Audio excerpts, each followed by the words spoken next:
انا مش جايبه وشك. لا ما تصورنيش، هات لي النضاره يابا. الكاميرا مش جايبه وشك اهي. هات لي النضاره. الكاميرا مش جايبه وشك، رجليك بس اللي طالعه، مش هتجيب وشك خالص اهو. ايه بقى اللي حصل معاك من الداخليه؟ احكي. الكاميرا مش جايبه وشك اصلا، ايه اللي حصل معاك؟ الداخليه قبل الاحداث وقبل احداث يوم الثلاث لمت مننا التلفزيونات اللي في السجن، اللي حبيب العدل بيقول لك مدلعهم. لمت التلفزيونات من السجون والتليفونات وبقوا يتصنطوا على اي عيل معاه راديو ياخدوه منه. وبعد كده قعدوا يهيئونا اللي احنا هنمشي.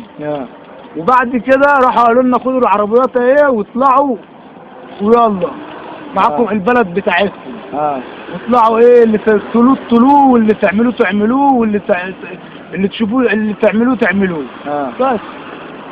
وادوكوا السلاح وادوكوا العربيات. الناس البلطجيه بقى الثانيه والعالم اللي هي بايعه عمرها اللي زي انا ما خدش سلاح ولا حاجه. خدت سلاح عشان ضريش عايزك تشيل السلاح؟ لا يعني اخد سلاح اعمل ايه؟ اروح اقتل اخويا، اقتل واحد زيي. وبعدين ايه اللي وداك هناك يعني؟ ايه السبب وداك؟ انت كنت في سجن ايه بقى؟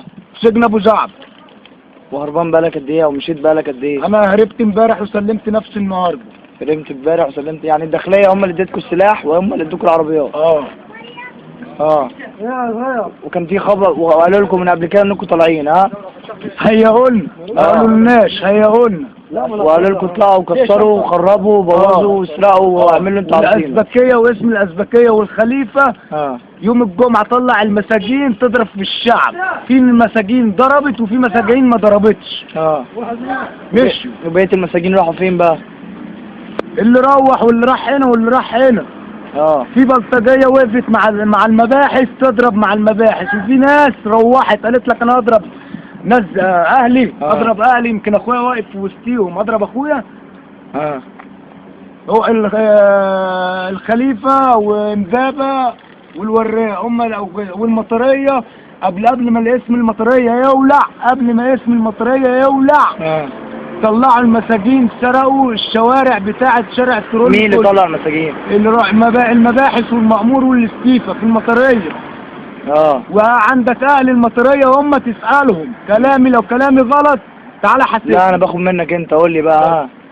يعني دلوقتي سجن ابو زعبل ما فيهوش اي حد خالص، فاضي هو والداخليه هي اللي طلعتكم.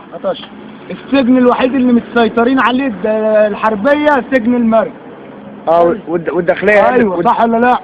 والداخليه هي اللي طلعتكم يعني. وهي اللي اديتكم السلاح وهي اللي اديتكم العربيات. اوضه السلاح اهي والمخازن اهي، ويلا توكلوا على الله.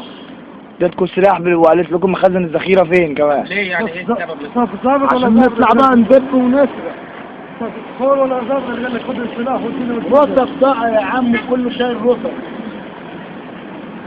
صورنيش. مفيش حاجه والله. رجلك اهي. وريني كده يا عم تلاقيش رجلك اللي طالعه من الفيديو. تطلع فين؟ مش تطلع في حته يا عم. الناس بس تعرف ان الداخليه هي اللي طلعتكم، وان هي اللي اديتكم السلاح، وان هي اللي قالت لكم اطلعوا اسرقوا وتهبوا في البلد. صح.